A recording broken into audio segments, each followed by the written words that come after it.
आप लोगों को पता है आज जम्मू कश्मीर में पाकिस्तान द्वारा जो उग्रवाद फैलाया जा रहा है उसको 40 से 45 साल होने वाले हैं। मैं नारायण सिंह बिष्ट, असम राइफल पूर्व सैनिक कल्याण संघ अखिल भारतीय का राष्ट्रीय सचिव। ये मेरा सौभाग्य है कि आज मुझे अपने देश के शहीद के समारोह का आयोजन करने का मुझे गौरव प्राप्त हुआ और आप लोगों के दर्शन प्राप्त हुए।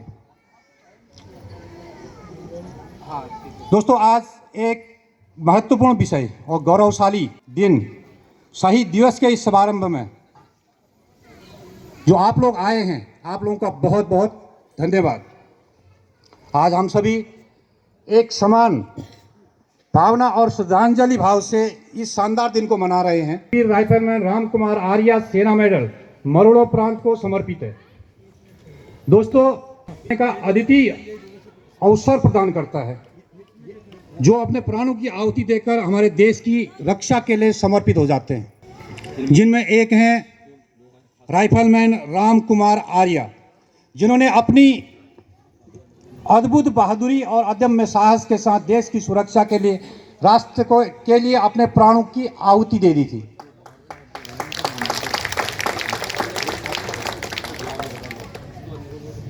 शूरवीर राइफलमैन राम कुमार आर्या सेना मेडल मरोड़ो प्रांत 2 मई 1989 को अल्मोड़ा में भर्ती हुए थे।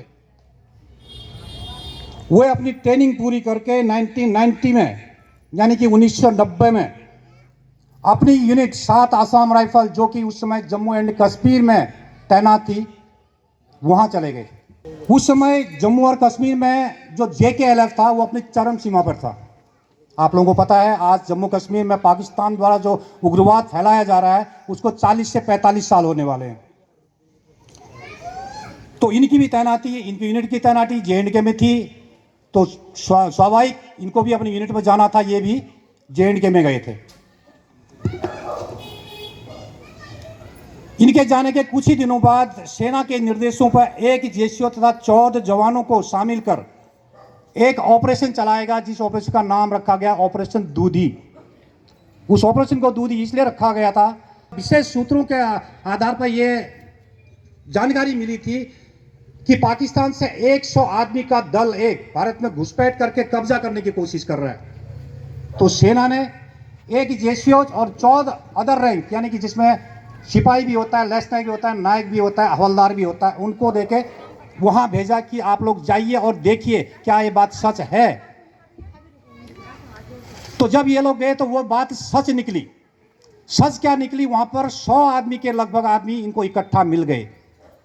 तो 24 घंटे का जो ऑपरेशन जो सेना द्वारा निर्धारित किया गया था उसके तहत जब वो वहां पर पहुंचे तो इन्होंने अम्बुश, कहते हैं, आप लोगों को पता है कि हमारे सैनिक भाई सारे ये अम्बुश पेट्रोल करके आए, इनको पता है। मैं आप लोगों के लिए जो माताएं बहन आ रही उनको समझाने की कोशिश कर रहा हूं कि अम्बुश ऐसी होता है कि चारों दिशा से रास्तों को रोक के गहरी जगह पर उनको मारा जाता है। जो भी हुआ उनके इंतजार किया जाता है, जब वो आते हैं तब उनको वहां पर धराशायी किया जाता है।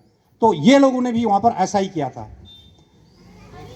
तो जब इन्होंने अम्बुश लगाया तो कुछ ही क्षण बाद उनके पाकिस्तान के लगभग 100 आदमी इनके अम्बुश के घेरे पर आ गए। तो इनके जो JCO साहब थे, जो कमांडर थे, वो नेपाल के रहने वाले थे, उन्होंने इनको आदेश दिया कि क्योंकि 100 आदमी को हाथ खड़ा तो नहीं करवा सकते हो, उनके पास हथियार हैं, वो तो मारेंगे, और हमारी ताकत सिर्फ 14 आदमियों की। एक JCO साहब कमांडर है जिसको हर एक जगह जाके देखना होता है। तो इन्होंने जब गोली बरसाई उनके ऊपर तो उसमें से 72 आदमियों को, 72 पाकिस्तानी उग्रवादियों को मार गिराया। जब 72 मारे गए, बाकी जो 13 थे उनको जिंदा पकड़ा पूरे हथियारों के साथ। यह उपलब्धि थी हमारे राम कुमार आर्या जी की। वो कहते हैं नया खून तो नया जोश था।